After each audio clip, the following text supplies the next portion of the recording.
Good morning बच्चों। Class 6 Hindi medium प्रश्नावली 3.2 3.1 हमने कल किए थे, आज करेंगे 3.2। तो देखिए 3.2 में फर्स्ट क्वेश्चन है, बताइए कि किन्हीं दो संख्याओं का योग सम होता है या विषम होता है यदि वह संख्याएं, फर्स्ट है इसमें विषम संख्याएं हों, सेकंड है सम संख्याएं हों। तो देखिए इसका हल है ए, किन्हीं दो विषम संख्याओं का योग सम होता है। जब भी कोई दो विषम संख्या लेंगे तो उनका योग हमेशा सम संख्या होगा। उदाहरण 1+3 बराबर 4, ऐसे ही 3+5 बराबर 8, दोनों ही विषम संख्या है। बी, सम संख्याएं हों, तो देखिए इसका हल है किन्हीं दो सम संख्याओं का योग भी सम होता है। उदाहरण 2+4 दोनों सम संख्या है, 2 भी सम है और 4 भी सम है, कितना होता है 6। ऐसे ही 6+8 बराबर 14। ओके, देखिए दूसरा क्वेश्चन, बताइए कि निम्नलिखित में से कौन सा कथन सत्य है और कौन सा कथन असत्य है। ए, 3 विषम संख्याओं का योग सम होता है, ये गलत है। देखिए अपन चेक कर सकते हैं, 1 3 5, 1 3 5 को अगर जोड़ते हैं कितना आता है 9 आता है, तो यह असत्य है। दो विषम संख्याओं और एक सम संख्या का योग सम होता है, ये सही है। अभी दो विषम संख्याएं देखिए आपने जोड़ के, 1 और 3 कितना होता है 4, 4 और 2 6, तो सत्य है। 3 विषम संख्याओं का गुणनफल विषम होता है, 3 विषम संख्याओं का गुणनफल विषम होता है, ये भी सत्य है, क्योंकि 1 3 और 5 को लोगे 5 या 15 और 15 एकम 15, सही है। डी, यदि किसी सम संख्या में को 2 से भाग दिया जाए तो भागफल सदैव विषम होता है, ये असत्य है। मान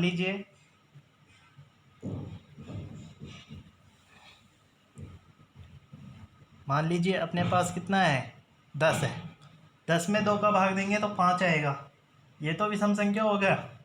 लेकिन मैंने 100 में अगर भाग दिया, 2 का कितना आया 50 आया।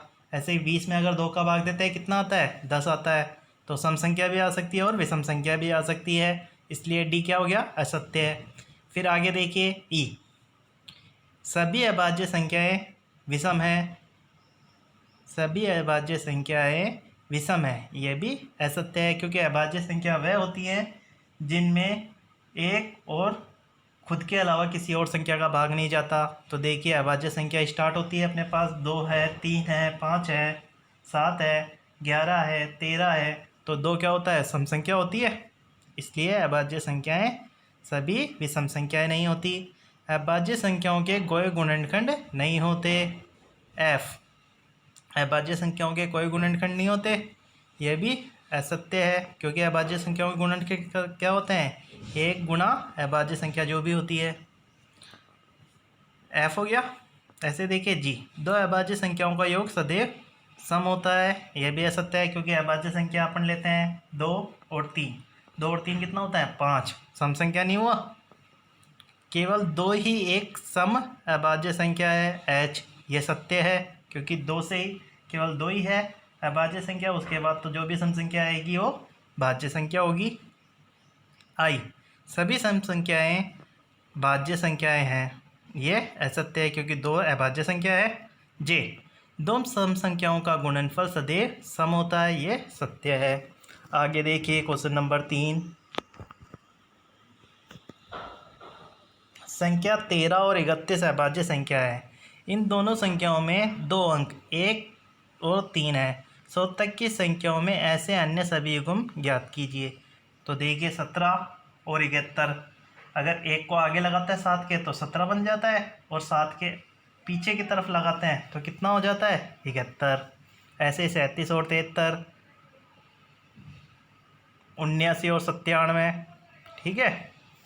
क्वेश्चन नंबर 4, 20 से छोटी सभी अभाज्य संख्याएं और भाज्य संख्या अलग अलग लिखिए। अभाज्य संख्या तो वह होती है जिसमें खुद के अलावा किसी और संख्या का भाग नहीं जाता, और भाज्य संख्या जिसमें सभी का भाग जाता है, बाकी मतलब जैसे खुद के अलावा और भी संख्याओं का भाग जाता है। तो अभाज्य संख्या 2 3 5 7 11 13 17 19, भाज्य संख्या 4 6 8 9 10 12 14 15 16 18। प्रश्न नंबर 5, 1 और 10 के बीच की सभी से बड़ी, 1 और 10 के बीच की सबसे बड़ी अभाज्य संख्या लिखिए। तो देखिए आपके पास क्वेश्चन नंबर 4 में लिखी हुई है अभाज्य संख्याएं, तो कौन सी है सबसे बड़ी, 10 से छोटी 7 है, तो लिख देते हैं 1 और 10 के बीच की सबसे बड़ी अभाज्य संख्या 7 है। आगे क्वेश्चन नंबर 6, निम्नलिखित को दो विषम अभाज्य संख्याओं के रूप में व्यक्त कीजिए। 44 है, 36 है, 24 है, 18 है। तो देखिए 44 को अभाज्य संख्या के रूप में लिखना है तो 3 + 41, 3 भी अभाज्य संख्या है, 41 भी अभाज्य संख्या है। ऐसे ही 5 + 31 = 36, 7 + 17 = 24, 7 + 11 = 18। और भी संख्या लिख सकते हैं, जैसे 13 + 5 भी 18 होता है, कोई भी संख्या लिख सकते हो आप। प्रश्न नंबर 7, अभाज्य संख्याओं के ऐसे 3 युग्म लिखिए जिनका अंतर 2 हो। तो देखिए 2 अभाज्य संख्याओं जिनका अंतर 2 अभाज्य युग्म कहलाती है। टिप्पणी है उत्तर 3 और 5, 3 और 5 में 2 का अंतर है, 5 7, 11 13। आगे प्रश्न नंबर 8, निम्नलिखित में से कौन सी संख्या अभाज्य संख्या है? अभाज्य संख्या वह होती है जिसमें खुद के और एक के अलावा किसी और का भाग नहीं जाता। तो देखिए 23 है, 23 में 1 और 23 के अलावा किसी का भाग नहीं जाता। लेकिन 51 में 3 का जाता है, 17 का जाता है, तो 51 नहीं है। और 37 है, 26 नहीं है। तो लिख देते हैं A 23 और C 37 संख्याएँ अभाज्य संख्याएँ हैं। आगे देखिए 100 से छोटी 7 क्रमागत भाज्य संख्या लिखिए जिनके बीच में कोई अभाज्य संख्या नहीं हो। कोई अभाज्य संख्या नहीं हो। 100 से छोटी 7 क्रमागत भाज्य संख्या लिखनी है जिनके बीच में कोई अभाज्य संख्या नहीं हो। तो देखिए 90, 91, 92, 93, 94, 95, 96।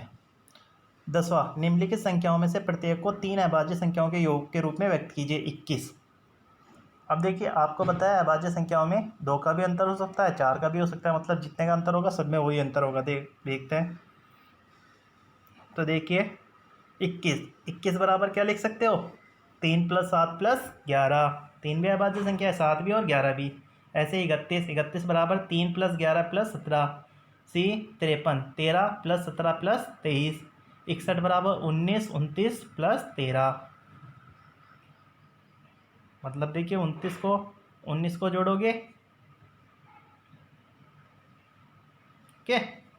प्रश्न नंबर 11, 20 से छोटी अभाज्य संख्याओं के ऐसे 5 युग्म लिखिए जिनका योग 5 से विभाज्य हो। विभाज्य मतलब 5 का भाग जाता हो।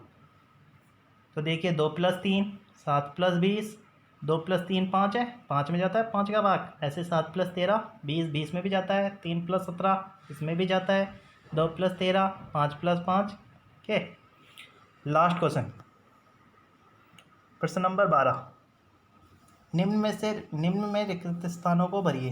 वह संख्या जिसके केवल 2 गुणनखंड हो एक अभाज्य संख्या कहलाती है। अभी आपको बताया था अभाज्य संख्या में केवल एक का और उसका खुद का ही भाग जाता है। वह संख्या जिसके 2 से अधिक गुणनखंड हो एक भाज्य संख्या कहलाती है। एक न तो अभाज्य संख्या और न ही भाज्य संख्या है। सबसे छोटी अभाज्य संख्या 2 है, सबसे छोटी भाज्य संख्या 4 है, सबसे छोटी सम संख्या 2 है। तो ये हमारी एक्सरसाइज पूरी होती है। नेक्स्ट एक्सरसाइज कल करेंगे। आपको ये होमवर्क अपनी नोटबुक में करना है।